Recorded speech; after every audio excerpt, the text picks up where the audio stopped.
10절부터 12절까지 말씀을 보겠습니다. 10절부터 한 입에서 찬송과 저주가 나오는도다. 내 형제들아 이것이 마땅하지 아니하니라. 샘이 한 구멍으로 어찌 단물과 선물을 내겠느냐. 내 형제들아 어찌 무화과 나무가 감람 열매를 포도나무가 무화과 나무를 맺겠느냐. 이와 같이 짠물이 단물을 내지 못하느니라. 아멘. 야고보서는 예수님의 동생 야고보가 기록한 책입니다. 이 야고보 사도가 이 야고보서를 기록하는 목적이 뭐냐라고 하면 믿음의 사람들에게 그 믿음이 진짜 믿음이라면 이렇게 살아야 된다, 그런 내용을 가지고 있는 것이에요. 그러니까 믿음이 진짜 믿음이냐, 그것을 어떻게 확인할 수 있느냐, 그런 내용이 되겠죠. 그래서 믿는다고 하는 사람들이 많이 있잖아요. 근데 그 믿는다고 하는 그 믿음이 진짜 믿음이냐, 가짜 믿음이냐, 살은 믿음이냐, 죽은 믿음이냐, 이게 중요하죠. 그래서 오늘날도 그냥 교회 다니면 다 믿는 사람이냐, 그거는 확인해 봐야 되는 것이에요. 왜냐하면 예수님도 알곡과 가라지가 있다라고 그렇게 말씀하고 있으니까. 그리고 믿음도 산 믿음이 있고 죽은 믿음이 있다라고 말씀하죠. 그래서 1장의 말씀에 보면 2절에 그렇게 되어 있죠. 1장 2절에 보면 내 형제들아 너희가 여러 가지 시험을 당하거든 온전히 기쁘게 여기라, 이렇게 말합니다. 이는 너희 믿음의 시련이 인내를 만들어내는 줄 너희가 알미라, 이렇게 되어 있죠. 그러니까 여기서 말씀하는 것은 뭐냐면 시험을 당하는데 기쁘게 여기라, 이렇게 말한단 말이에요. 여기서 시험이라고 하는 것은 유혹을 의미하는 것이에요. 우리를 타락시키려고 하는, 우리를 넘어뜨리려고 하는 그런 유혹들을 가리키는 것이에요. 근데 그런 유혹이 오는 것을 왜 기쁘게 여겨야 되느냐? 그 이유가 뭐겠어요? 그 이유는 내 믿음이 이 확실한 믿음이고 자신감 있는 믿음이고 산 믿음, 강한 믿음이라면 그 유혹을 이길 수 있다 이거예요. 그렇죠. 그러니까 고3 수능 보는 학생이 공부를 아주 잘해가지고 준비를 다 잘하고 있으면 시험을 보고 싶죠. 그런 거랑 똑같은 것이에요. 운동선수가 준비를 잘 해가지고 정말 뭐 누구랑 붙어도 이길 수 있겠다 싶으면은 시합 날이 빨리 오면 좋은 거잖아요. 그런 상태를 가리키는 것이에요. 그러니까 우리의 믿음이 진짜 산 믿음이고 우리의 믿음이 진짜 강하고 담대한 믿음이고 어떤 시험이 와도 이길 수 있는 믿음이라면 시험이 오는 게 오히려 기쁘다, 이런 내용인 것이에요. 여러분들도 그렇죠? 그 정도는 돼야 된단 말이에요. 시험이 올까 막 겁나고, 시험이 오면 어떡하나 막 무섭고, 안 왔으면 좋겠고, 막 그게 준비 안 하고 있는 고3이랑 똑같은 거예요. 시험 안 봤으면 좋겠다, 시험 없었으면 좋겠다, 맨날 공부를 안 하고 맨날 그런 소리만 하고 있잖아요. 그런 것이. 근데 오늘 2절에 3절에 나오는 말씀은 그거랑 정반대 말씀인 거죠. 진짜 믿음이 있는 사람, 강하고 담대한 믿음이 있는 사람이라면 시험이 오는 게 오히려 기쁘다 이거예요. 그 시험이 내 믿음을 더 강하게 만들어준다 이거예요. 그래서 4절 말씀에 보면 인내를 온전히 이루라고 하면서 이는 너희를 온전하고 구비하 조금도 부족함이 없게 하려 함이라. 그러니까 그 시험 때문에 오히려 내가 더 부족함이 없는 믿음, 된다라고 하는 것이죠. 그게 이제 산 믿음이라는 거예요. 진짜 믿음 있는 사람은 그런 믿음이다. 그렇게 말씀하는 것이죠. 그러니까 얼마나 자신감 있는 믿음이에요. 뭐 세상이 어떻든 뭐 사람이 어떻든 무슨 일이 뭐 어떻게 됐든 간에 내가 진짜 강하고 담대한 믿음을 가지고 있다면 한번 와봐라 이렇게 되는 것이죠. 한번 붙어보자. 한번 해보자. 누가 이기나 이렇게 되는 것이죠. 예. 그리고 이 2장에 가서는 이제 무엇을 말씀하는가 하면 진짜 믿음이 있는 사람이라면 사람을 차별하지 마라고 하는 것이 이제 2장의 내용이에요. 2장 1절 말씀에 보면 내 형제들아 영광의 주권 우리 주 예수 그리스도에 대한 믿음을 너희가 가졌으니 사람을 차별하여 대하지 말라. 지금은 우리가 뭐 이게 신분 제도가 있는 게 아니죠. 근데 이때 당시에는 신분 제도도 있고 그리고 또 밑에 나오는 내용에 보면 이게 부자와 가난한 자를 차별하는 그런 내용을 하고 있습니다. 회당에 뭐 금가락지 끼고 아름다운 옷을 입은 사람이 들어오고 반대로 남루한 옷을 입은 가난한 사람이 들어올 때에 내가 어떻게 대하느냐 이제 이런 걸 이야기하는 거예요. 그랬을 때 진짜 믿음이 있는 사람이라면 부자나 가난한 자나 차별하지 않는다. 그런 내용이죠. 오늘날 교회가 이래야 되는데 교회도 안 그렇죠. 부자 들어오는 거하고 가난한 자 들어오는 거하고 교회도 은근히 차별하고 그러죠. 우리 교회만 빼고 우리 교회는 뭐 부자나 가난한 자나 별로 뭐 이렇게 차별할 게 없죠. 근데 진짜 믿음이 있는 사람이라면 사람의 신분이 어떻든 뭐 재산이 많든 적든 그런 거 상관없이 진짜 믿음 있는 사람이라면 믿음으로 그 사람을 대한다라고 하는 것이에요. 그리고 이제 오늘 그 3장에 가서 우리가 은혜 받으려고 하는 말씀은 3장 1절부터 12절까지 말씀인데 3장 1절부터 12절에는 믿음이 있는 사람이라면 말을 잘해야 된다 그런 내용인 것이에요. 믿음의 사람은 말을 통해서 그 사람의 믿음이 증명이 된다는 것이죠. 그 진짜 그런 거예요. 이렇게 목사가 교인들을 볼 때에도 이렇게 뭐 그 사람의 믿음이 얼마나 있는가, 믿음이 어떤 사람인가라고 하는 것은 예배 드리는 모습을 보면 알 수 있고 기도하는 걸 보면 알 수 있고 평상시에 이렇게 대화해 보면 알 수 있는 거죠. 그러고 보면 아, 저 사람의 믿음이 어느 정도 믿음이 되는구나라는 게 금방 압니다. 이렇게 뭐 스포츠나 이런 거 보면 전문가들은 딱 보는 눈이 있잖아요. 그렇죠? 저 선수는 뭘 잘하고 뭐가 약점이고 이게 딱 전문가들은 딱 보면 알잖아요. 목사도 전문가예요. 목사도 전문가인데 믿음이 어떤 사람이 믿음이 있는 사람이냐, 그 사람의 믿음이 얼마만큼의 믿음이냐 말을 보면은 알 수가 있다는 거죠. 그래서 3장 1절부터 해서 말에 대해서 이렇게 이제 설명을 합니다.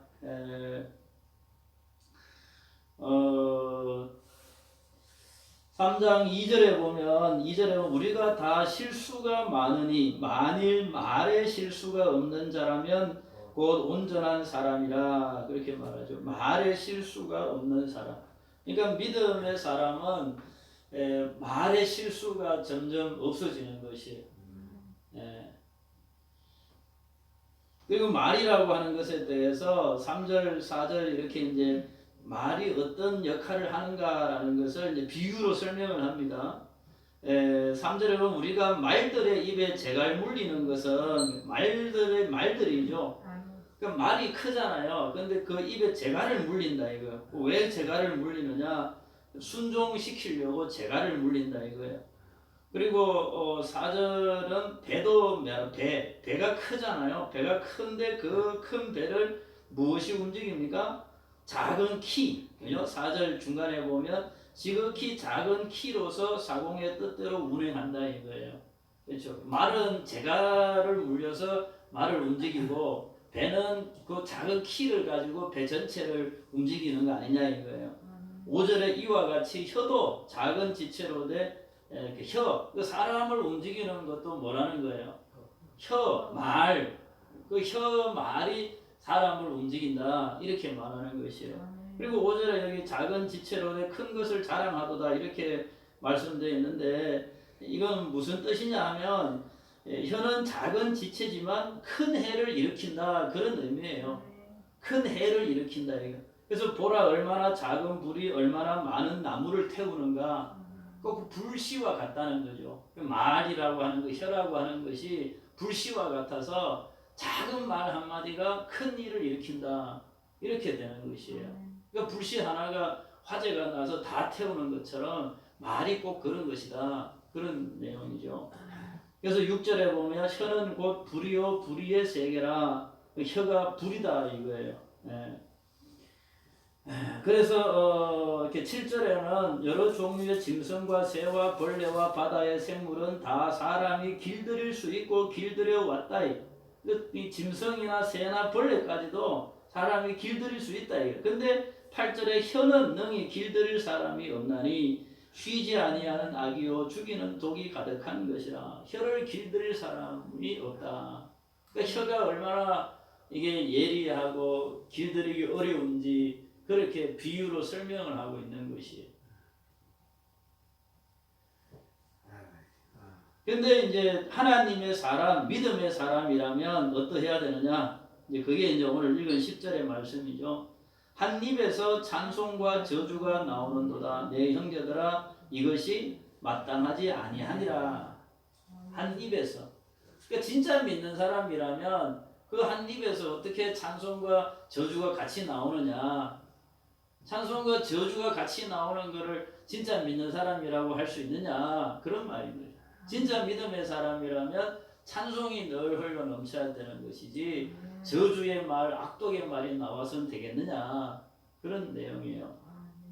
그래서 뭐 11절, 12절도 한 샘이 한 구멍으로 단물과 선물을 내겠느냐 같은 말이죠. 12절도 무화과 나무가 감람 열매를 포도나무가 무화과 열매를 맺겠느냐 이런 말이에요. 그러니까 이 진짜 믿음의 사람이라면 정말 찬송, 하나님을 찬송하는 말을 하게 돼 있다 그런 내용이죠.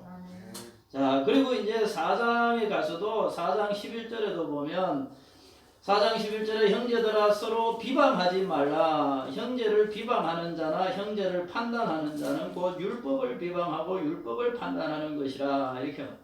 그러니까 교회 안에서 이렇게 말 때문에 형제를 서로 비방하고 하는 것이 그게 진짜 믿는 사람이냐 이런 내용인 것이에요. 그래서 오늘날도 교회 안에 무슨 이렇게 분쟁이 생기거나 뭐 교회 안에 다툼 갈등이 생기는 한 거의 80% 이상은 말 때문에 그런 것이죠. 네. 말 때문에 그런 것이에요. 그래서 우리 그리스도인들은 말을 잘할 줄 알아야 됩니다. 네. 여러분들은 말을 잘하는 편입니까? 말 잘하기가 쉽지 않잖아요, 그죠? 네. 말 잘하기가 쉽지 않아요. 저도 말을 좀 잘 못하는 편이에요. 그래서 웬만하면 말 잘 안 하려고 해요. 이렇게 교회에서 강단에서 설교 시간에만 이렇게 말 많이 하죠. 딴 데 가면 제가 말 별로 안 합니다. 거의 말 별로 안 해요. 왜냐하면 말하는데 자신이 없어서 말을 재미있게도 못하고 뭐 이렇게 말을 하는 게 뭐 그렇게 자신감이 별로 없어요. 그래서 설교할 때만 이렇게 설교하고 딴 데 가면 말을 별로 잘 안 해요. 근데 우리 그리스도인들이 이 말을 잘 해야 되는 것이죠. 잠언에 보면 우리 잠언을 한번 보십시다. 잠언에 보면 그 말에 대해서 여러 번 이렇게 그 말씀을 하고 있습니다. 잠언 12장부터 잠언에 나오는 그 말, 혀에 관한 말씀을 한번 찾아보십시다. 잠언 12장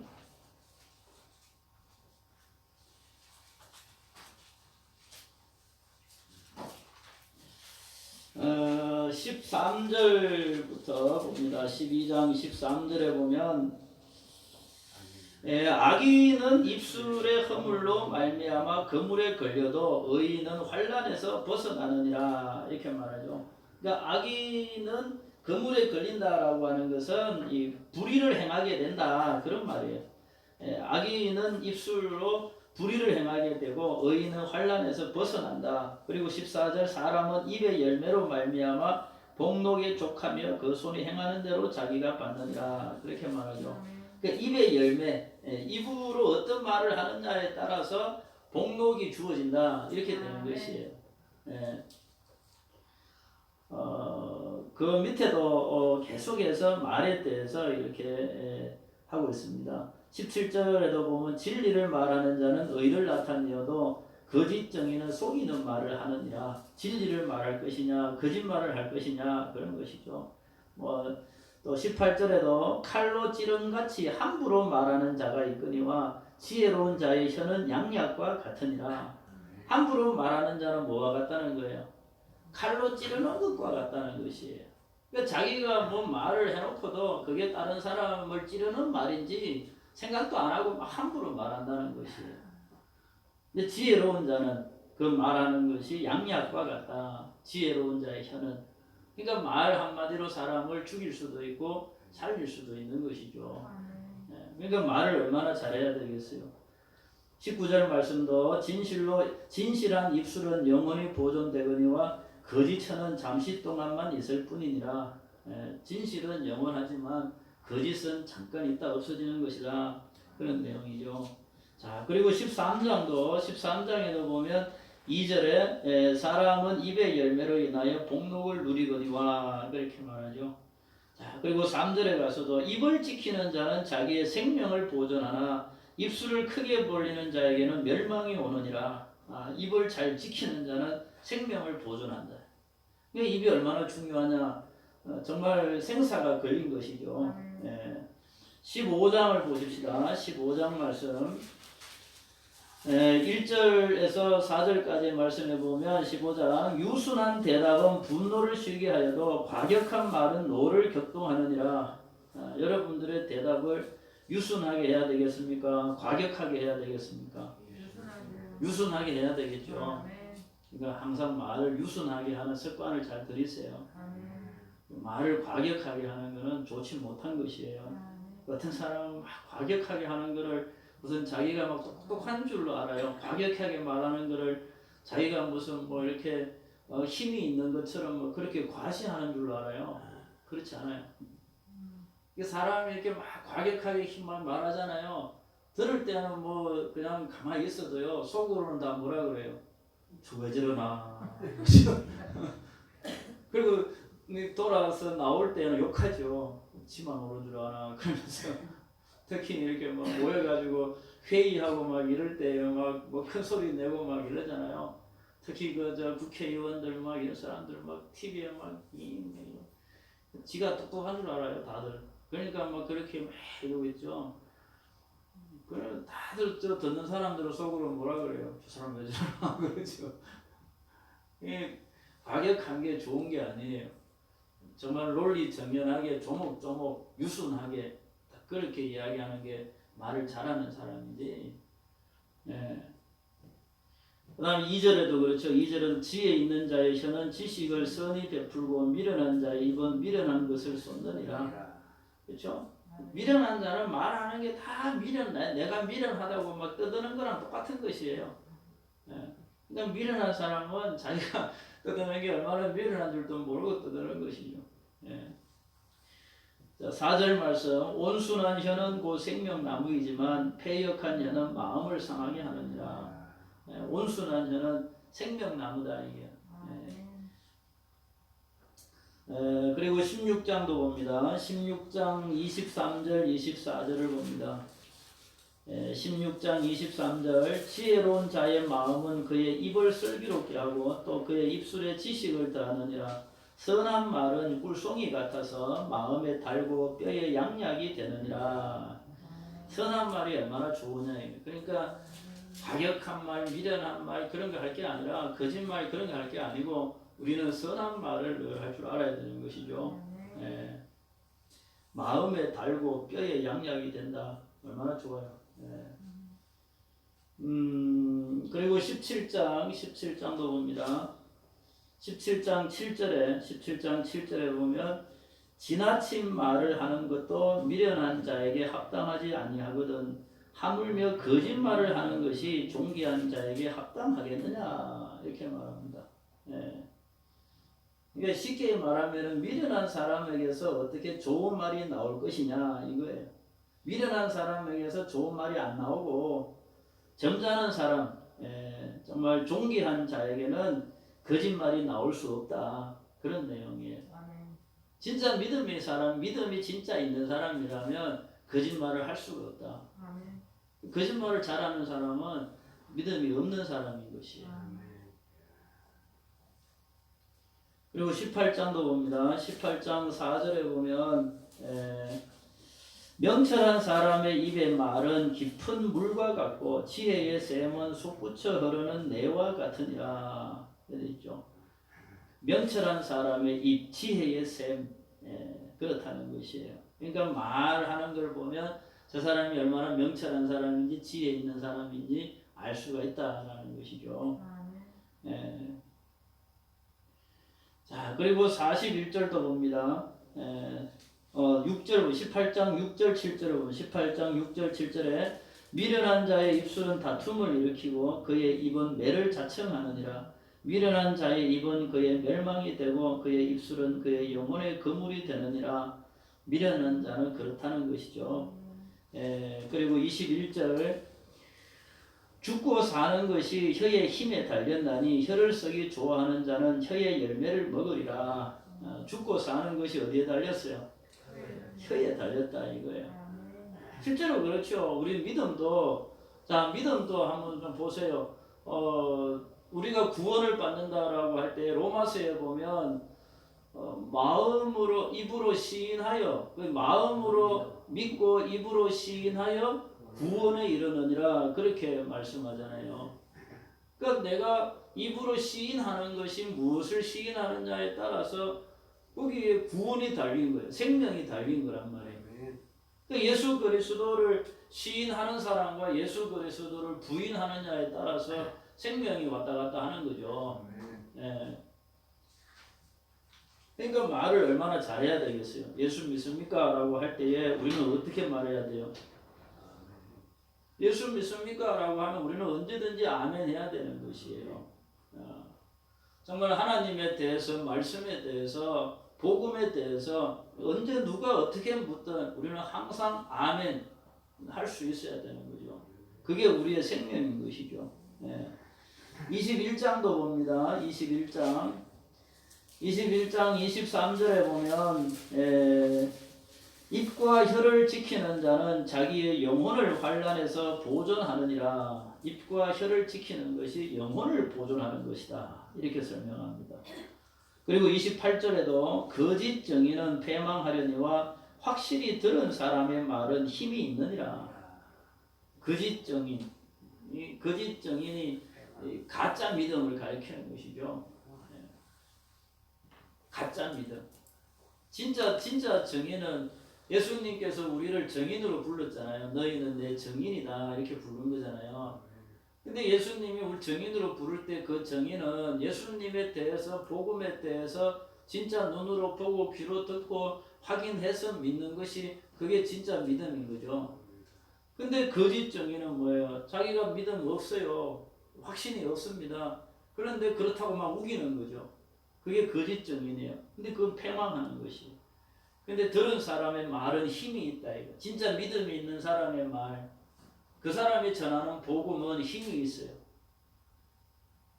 그래서 우리가 사실 전도를 잘 못하는 이유 중에 하나도 내가 복음에 대해서 잘 모르거나 확신이 없거나 그래서 이게 담대하게 선포가 잘 안 되는 것이죠. 복음에 대해서 정확하게 알고 복음에 대한 확신이 충만할 때에 우리가 예수 그리스도를 담대히 전언할 수가 있는 것이죠. 자, 그래서 결론적으로 이제 우리가 말을 잘 하려면 어떻게 해야 되느냐? 말을 잘 해야 될 거 아닙니까? 믿음의 사람이라면 믿음의 말들을 해야 되는데 말을 잘하려면 어떻게 해야 되느냐? 첫째는 좋은 말을 많이 들어야 되는 것이에요. 많이 들어야 돼요. 이게 말을 하는 것은 이게 출력이잖아요. 말을 듣는 것은 입력인 것이죠.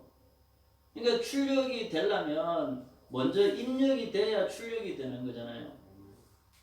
입력이 안 돼 있는 게 출력이 될 수가 없죠.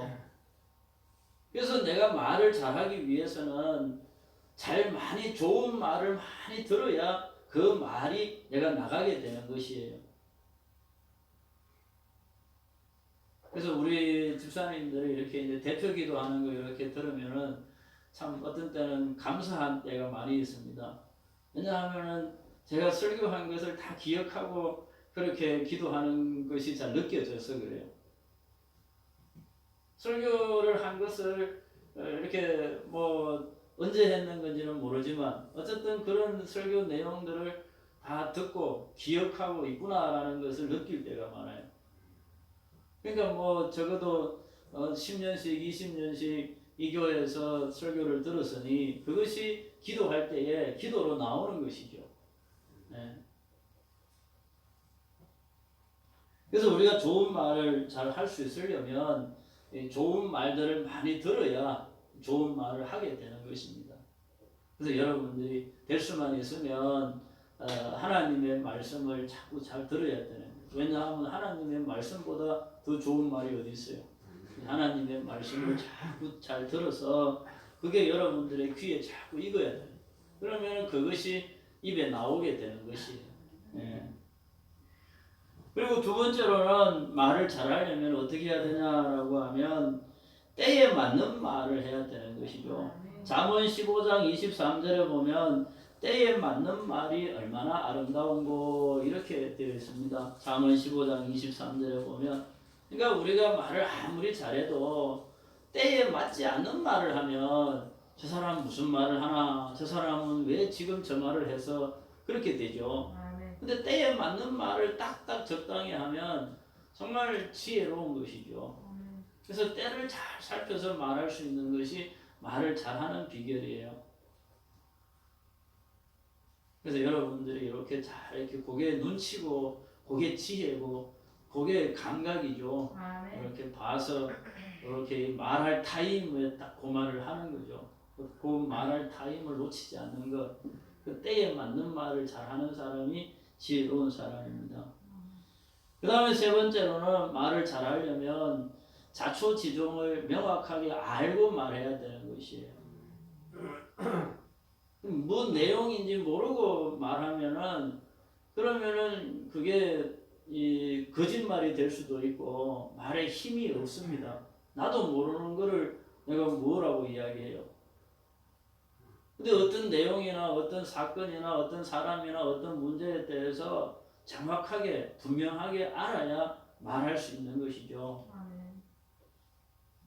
뭐 여러분들이 정치에 대해서 이렇게 저렇게 뭐 말하고 싶잖아요.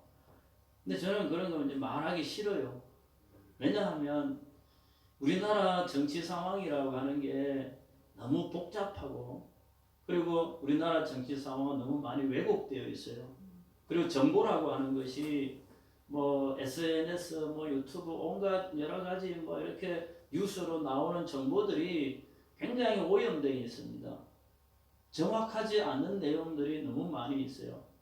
근데 사람들이 다 각자 그냥 자기 듣기 좋은 소리만 듣고 자기가 부분적으로 아는 것을 그게 전부 아는 것처럼 그렇게 착각하는 것이죠. 그래서 제가 전에는 저도 나름 이렇게 공부하고 해서 어떤 이 판단, 선택, 어떤 이런 것들이 좀 나름은 자신이 있었거든요. 근데 지금은 아니에요. 지금은 왜냐하면 정치 상황도 너무 복잡하고 여러 가지 정보도 너무 복잡하고 또 그 정보들이 정확한 정보도 아니고 오염된 정보들이 너무 많아요. 그래서 이제는 내가 누구 붙들고 뭐 누구 앞에서든 뭐 정치 뭐 이런 이야기 절대 안 합니다. 왜냐하면 내가 잘 모르는데 그렇잖아요. 모르잖아요. 여러분 정치 압니까? 모르는데 거기에서 뭔 이야기를 해요? 적어도 이야기를 하려면 우리나라 한국사에 대해서 어느 정도 알고 우리나라 정치가 지금까지 한국 그 해방 이후에까지만 해방 이후만이라도 어떤 식으로 지금 진행되어 왔는지 또 이렇게 되기까지 그 과정이라든지 또 지금 그런 사람들이 그런 말을 하게 되는 이유가 뭔지 그런 것들에 대해서 정확한 공부를 하고 난 다음에 그 다음에 내가 뭔 이야기를 해야 그게 힘이 있는 것이죠. 다른 내용도 다 마찬가지입니다. 어떤 갈등 상황이 생겼을 때에 정확하게 알아야 되는 것이에요. 제가 학교 다닐 때 그 학보사 기자하고 편집장하고 했었거든요. 신문 만드는 거 있잖아요. 신문 만드는 기자하고 했었는데 취재를 나가는 거예요. 취재를 나가는데 이제 이 사람이 있고 이 사람이 있고 이제 이야기를 들어봐야 되는 거잖아요. 이 사람이랑 먼저 만나서 이야기를 했습니다. 이 사람이랑 먼저 만나서 이야기할 때는 그 사람 말이 맞는 것 같아요. 왜냐하면 그 사람이 자기 입장에서 조리 있게 딱 이야기하니까. 근데 이제 또 이 사람 만나서 이야기를 해요. 그럼 이 사람은 전혀 또 다른 이야기를 하는데 그 사람 입장에서는 그렇게 말할 수 있어요. 또 그게 거짓말이 아니에요. 이 사람도 자기 말을 하는 것이고 이 사람도 자기 말을 해요. 그러니까 그런 상황들에 대해서 함부로 내가 알지도 못하면서 어느 편을 든다는 것은 굉장히 위험한 것이에요. 정확하게 알아야 돼요. 이 사람 말도 들어보고 이 사람 말도 들어보고 이 사람 말도 들어보고 학교 말도 들어보고 학생 말도 들어보고 다 종합해 봐서 이런 내용이 이렇게 되어 있구나. 그리고 나서 내가 무슨 말을 하게 되는 것이죠. 그러기 전까지는 상황을 알기 전까지는 함부로 어느 편에 선다든지 함부로 무슨 말을 한다든지 할 수 없는 것이에요. 괜히 말 한마디 했다가 나중에 알고 봤더니 내가 잘못 알았네. 그럼 얼마나 낭패예요. 주워 담을 수도 없잖아. 내가 모르고 했네. 그렇게 되면 이게 뒤집을 수가 없어요. 바꿀 수가 없어요. 그래서 어떤 말을 하든 선택을 하든 결정을 할 때에 정확하게 분명하게 사실 확인을 하고 그리고 나서 뭔 이야기를 하고 선택을 하고 해야 되는 것이죠. 그래서 저는 그냥 무슨 진짜로 중요한 문제나 어떤 이렇게 궁금증이나 해결해야 할 때 갈등이 있으면 단도직입적으로 묻습니다. 그 당사자에게. 제일 정확하죠. 내가 이러이러하고 이러이러해서 지금 내가 선택을 해야 되는데 분명하게 좀 대답을 해달라. 어떤 내용이냐. 정확하게 알아야 될 거 아니에요. 그래야지 나도 선택을 하고 결정을 할 거 아니에요. 괜히 그냥 뭐 알아보지도 안 하고 뒤에서 군시렁군시렁 잘 모르면서 무리 지어가지고 자기들끼리 막 한 사람 매도하고 막 그런 건 나쁜 짓이에요. 자초지종을 정확하게 아는 것이 중요해요. 그렇게 잘 모르면 입 다물고 있어야 돼요. 그래서 우리 교회는 뭐 정치니 뭐 나라니 뭐 이게 이야기할 게 없어요. 왜냐 우리 중에 누가 뭐 아는 사람 몇이나 있어요. 그렇잖아요. 스스로 잘 모르는데 뭔 이야기를 할 게 있어요. 이야기할 게 없어요. 그리고 마지막으로 말을 잘하기 위해서는 마음을 담아야 되는 것이에요. 마음을 담아야죠. 말이라고 하는 것은 이게 소리만 전달되는 게 아니잖아요. 말에는 뭐가 전달돼요? 마음이 전달이 되는 거잖아요. 감정이라는 게 있잖아요. 그게 말에 전달이 되는 것이죠. 사람이 그게 참 예민해요. 영혼이 담겼냐 안 담겼냐 그렇죠. 영혼 없는 말. 그게 말에 감정이 담겨져야 되는 거잖아요. 근데 우리 그리스도인이 담아야 될 감정은 어떤 감정이에요? 사랑의 감정이잖아요. 우리 그리스도인이 담아야 될 마음의 감정이라는 것은 내가 당신을 얼마나 사랑하는지 아느냐. 그 마음을 담아서 말을 하는 것이에요. 내가 당신을 얼마나 생각하는지 아느냐. 그 마음을 담아서 말을 하는 것이에요. 그래서 여러분들의 마음이 항상 그런 마음이 유지될 수 있도록 마음을 잘 관리하는 게 말을 잘하는 비결인 것이에요. 참 그 마음 관리하기가 쉽지 않잖아요. 그죠? 어떤 기분 나쁠 때도 있고 그냥 속상할 때도 있고 억울할 때도 있고 그렇잖아요. 근데 그럴 때는 말 안 하는 게 좋아요. 내가 정말 좋은 마음이 들어서 정말 사랑하는 마음이 있고 정말 이렇게 기분 좋은 상태에서 그렇게 말을 해야 그것이 상대방에게 전달되는 거거든요. 근데 뭐 내가 기분 나빠 있고 막 속상해 있고 막 내가 억울해 있고 그냥 침체해 있고 막 이런데 말을 자꾸 계속하면 그게 상대방에게 계속 전달되는 거거든요. 우리 상태가 항상 충만한 상태로 유지를 해야 돼요. 은혜가 충만하고 막 성령 충만하고 막 그렇게 기쁨이 충만하고 그런 상태가 늘 유지돼서 이야기를 해야 상대방에게 그게 전달이 되죠. 네. 그래서 목사나 사모는요, 그게 중요해요. 내 자신이 막 충만해서 그런 거 같지 않아요? 네. 그 목사가 맨날 그냥 뭐 죽겠네, 뭐 살겠네, 그냥 우울하네, 뭐 이런 거 있으면 그게 다 교인들에게 전달되거든, 그게. 네. 그래서 항상 기쁨 충만, 은혜 충만, 믿음 충만. 여러분들도 늘 그렇게 충만한 상태로 서로 만나고 서로 대화하고 그러면 이제 서로가 이제 힘이 되고 서로가 위로받고 서로가 은혜 받고 그러는 것이죠. 그래서 우리 동문교회 성도들은 다 이렇게 말 잘하는 성도들, 정말 때에 맞는 말을 잘해서 서로에게 막 위로가 되고 서로에게 힘이 되고 그래서 서로가 막 이렇게 만나면 만나는 게 시너지 효과가 되어가지고 항상 힘있고 기쁨이 충만한 그런 우리 교회가 될 수 있기를 바랍니다. 기도하십시다.